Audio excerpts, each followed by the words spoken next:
매일 성경 묵상을 돕는 해설 가이드입니다. 안녕하세요. 묵상 코치입니다. 함께 읽고 나눌 말씀은 누가복음 20장 19절에서 40절까지 말씀입니다.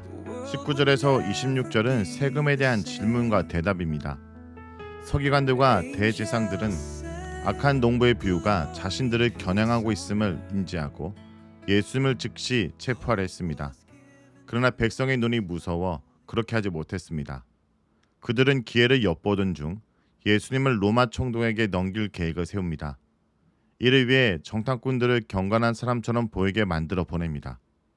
하나님의 일에 대한 기득권과 소유권을 주장하는 자들은 의로 옷 입힌 악을 행하는 데 민첩하고 영민합니다. 어떤 것으로 낚아채다, 붙잡다를 뜻하는 단어는 예수님을 사로잡으라는 의도를 강조합니다. 그들은 예수님을 말의 함정에 빠뜨리려고 했습니다. 예수님을 선생으로 부르면서 예수님은 곱게 말하고 사람을 외모로 평가하지 않고 오직 진리로 하나님의 도를 가르친다 평가합니다. 곱게라는 말은 예수님의 단호한 태도를 의미하는 부사어입니다. 예수님의 타협하지 않는 성품을 강조함으로써 세금 징수에 대해서도 로마 정책에 맞서도록 유도한 것입니다. 그래서 질문을 던집니다. 우리가 가이사에게 세금을 바치는 것이 옳습니까? 옳지 않습니까? 로마 황제 가이사에게 납세를 거부하면 백성을 선동하고 반란을 도모한 채로 총독에게 넘겨집니다. 서기관들과 대제사장들은 예수님을 따르는 백성들을 두려워했지만 체제 정복을 시도한 죄에 대한 로마의 처벌은 백성도 어떻게 할 수 없는 문제였습니다. 예수님이 그들의 악한 책략을 아십니다. 데나리온 하나를 가져오게 하신 후에 누구에 대한 형상과 글귀가 새겨 있는지 질문하십니다. 로마 황제의 형상과 그를 가리키는 칭호가 새겨져 있으므로 그들은 가이사의 형상과 글귀라 대답합니다. 예수님은 가이사의 것들은 가이사에게, 하나님의 것들은 하나님께 돌려주라고 명령하십니다. 아포디도미라는 것은 빌린 것이나 갚은 것을 갚거나 돌려주는 의미에 가깝습니다.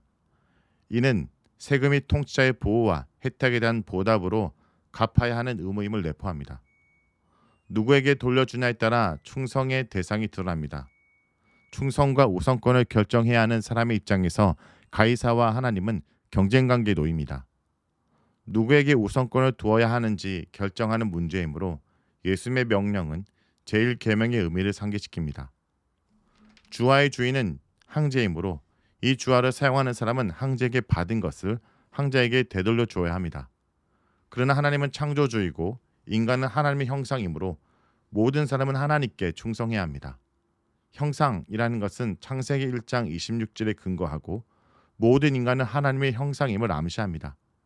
예수님의 가르침에 따르면 가이사도 하나님의 형상이므로 하나님의 것이요 하나님의 권위에 복종해야 하는 대상입니다.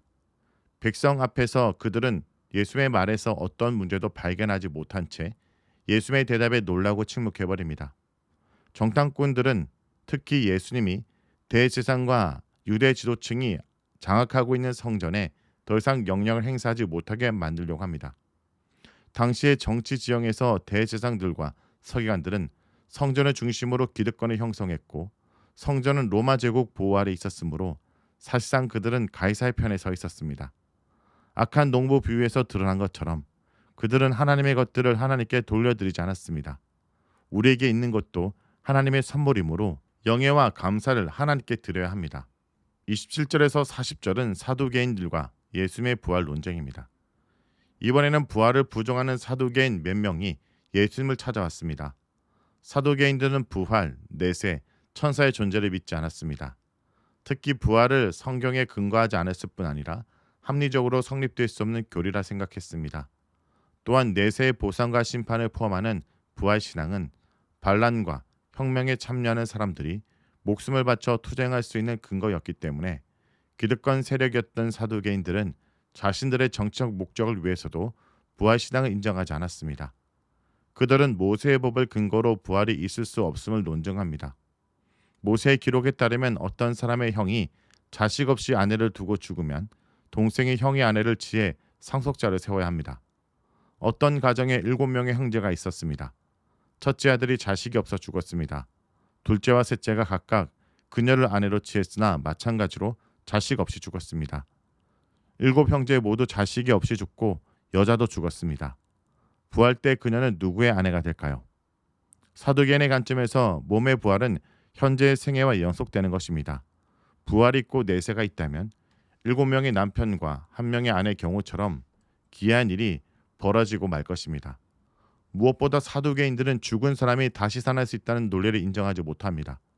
34절에서 38절은 예수님의 대답입니다. 이 세상의 자녀들은 장가가고 시집가지만 저 시대에 부활하는 자들은 장가가고 시집가지 않습니다. 35절에 합당히 여김을 받은 자들이라는 것은 수동태 분사로 하나님에 의해 새 시대에 살고 부활하도록 인정받은 사람들을 가리킵니다. 말하자면 부활은 하나님의 선물이고 새로운 시대의 부활체로 사는 것도 선물입니다. 새로운 시대에 부활한 몸으로 사는 사람들은 다시 죽을 수 없습니다. 그들은 천사들과 같이 되기 때문입니다. 사람이 천사처럼 된다는 것은 존재의 방식이 변한다는 말입니다. 이 시대와 저 시대에 사는 사람들은 각 시대의 환경에 맞는 몸의 형태와 생활 방식을 갖게 됩니다. 이 시대의 인간은 현재 지상 환경에 적합한 형태를 취하고 있으나 새로운 세상은 지금과 전혀 다른 환경으로 변화될 것이므로 그곳에서 살아갈 사람도 지금과 다른 존재 형태를 갖게 됩니다. 천사가 시공간을 자유롭게 오고 가는 것처럼 부활한 인간도 그렇게 변할 것입니다. 이런 점에서 지상의 인간이 새로운 세계의 존재 형태와 방식을 이해하는 것은 불가능합니다. 그래서 예수님은 단지 천사들처럼 된다고만 예고하십니다. 또한 죽은 신자들은 부활의 자녀, 즉 하나님의 자녀이기 때문에 죽지 않습니다. 사두개인들이 모세의 건의의 근거에 논리를 전개하자 예수님도 부활의 근거로 모세의 글을 사용하십니다. 부활 사상은 출애굽기 3장 6절, 즉 모세가 가시나무 떨기와 관련된 사건에서 말한 것입니다. 모세는 주를 아브라함의 하나님, 이삭의 하나님, 야곱의 하나님으로 불렀습니다. 하나님은 죽은 자의 하나님이 아니라 지금도 살아있는 자들의 하나님이십니다. 하나님이 모세에게 말씀하실 때는 아브라함과 이삭과 야곱이 이미 죽은 상태였는데도 하나님이 이들과 현재적으로 함께 있다고 하셨습니다. 이 시대에는 죽고 없지만 하나님과 함께 지금 살아있기 때문에 하나님은 살아있는 자들의 하나님이십니다. 언약에 신실하신 하나님은 조상들의 육체가 썩어 뼈로 남아있을지라도 계속해서 살아있는 그들과 함께 하십니다. 그들은 현재 살아있는 상태에서 하나님과의 언약 관계를 유지합니다. 예수님의 대답을 들은 어떤 서기관들은 예수님이 바르게 말씀하셨다 평가합니다. 이들은 바리새파에 속해 있기 때문에 부활에 대한 예수님의 주장을 지지합니다. 반면 사두개인들은 더 이상 질문하지 못했습니다. 사두개인들은 이 시대가 제공하는 기득권을 즐기는 사람들입니다. 그러나 하나님과의 언약을 맺은 자녀들이야말로 이 시대와 새로운 시대에 하나님과 영원히 살아있는 특권을 누립니다. 하나님의 자녀들은 오는 시대의 부활체로 하나님과 함께 있을 것이라는 관점에서 이 시대의 기득권을 안전의 토대로 삼지 말아야 합니다. 오늘 본문의 핵심은 단순히 예수님의 지혜로운 논박이 아닙니다. 진정한 핵심은 우리가 누구의 형상을 지니고 살아가며 누구의 주권 아래 살아가냐라는 것입니다. 당신은 하나님의 형상을 지닌 존재입니다. 하나님은 죽은 자의 하나님이 아니라 살아있는 자의 하나님이십니다. 그러므로 우리는 죽음이 아닌 부활의 소망으로 오늘을 살아야 합니다. 복음은 단지 조언이 아니라 기쁜 소식입니다. 죽음과 절망을 이긴 하나님의 아들이 오늘도 당신과 함께하며 당신을 부르십니다. 이 살아계신 하나님을 신뢰하기 원합니다. 그리고 그분 안에 참된 자유와 소망을 누리기 원합니다. 말씀을 놓고 기도하겠습니다. 주님, 오늘 말씀을 통해 우리를 향한 주님의 건의와 사랑, 그리고 살아있는 소망을 다시 묵상하게 하심을 감사드립니다. 이 세상은 수많은 목소리와 혼란으로 우리를 뒤흔들지만 오직 주님만이 참된 건의자요 진리의 말씀이심을 고백합니다. 주님, 우리가 주님의 형상을 따라 지어진 자로서 세상의 요구와 유혹 속에서도 하나님께 속한 자로서 살아가게 하여 주옵소서. 부활을 믿는 믿음으로 오늘을 살게 하여 주시고 죽음을 두려워하지 않고 살아계신 주님을 따르며 담대하게 나아가게 하여 주옵소서.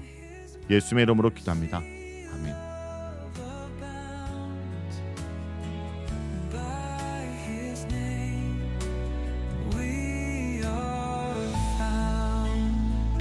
He healed the blind.